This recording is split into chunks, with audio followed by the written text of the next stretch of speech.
These are the Daily Tech headlines for Monday, May 26th, 2025. I'm Tom Merritt. Bloomberg's Mark Gurman says his sources say Apple may launch a low-end smart home hub by the end of this year. A more advanced version with a robotic arm, you may have heard rumors about that, will not come for a year or two, according to Gurman. Gurman's sources previously told him the product was delayed because of issues with Apple Intelligence and Siri. Nvidia is trying once again to create a chip that can run generative models that it can sell to China without being restricted by its home country, the United States. The H20 was designed on the older Hopper architecture specifically to avoid restrictions, but the U.S. wrote new restrictions to stop sales of it to Chinese companies.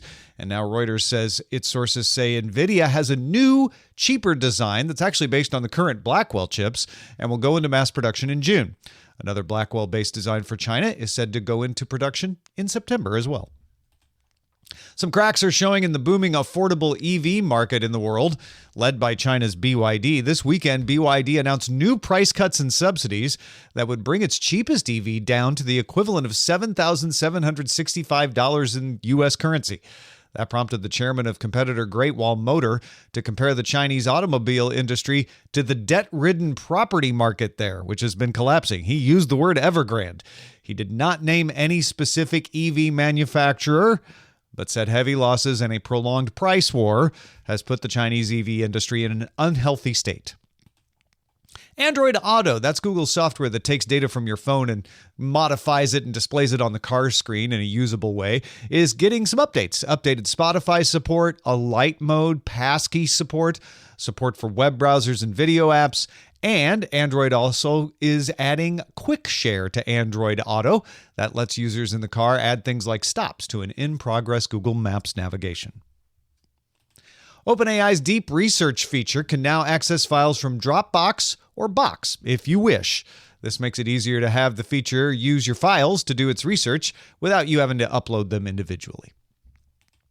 Lots of people reported that the President of the United States had said last week he would impose a tariff on Apple's iPhones if they didn't make them in the U.S., but at a press conference on Friday, less reported, the president clarified that such a tariff would apply to other phone makers as well. He named Samsung and Google by name.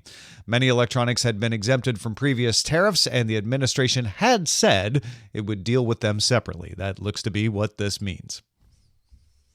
Disney's joint streaming venture with Reliance, JioHotstar, added 230 million subscribers in 3 months to reach 280 million. That puts it real close to the worldwide leader Netflix's 300 million. The service has been boosted by its rights to Indian Premier League cricket. About 450 million people have watched IPL matches on JioHotstar since March. Finally, OpenAI has set up a legal entity in the Republic of Korea with plans to open an office in Seoul. South Korea has the second largest number of paying ChatGPT subscribers behind the U.S. It'll be OpenAI's third office in Asia. They already have one in Japan and one in Singapore.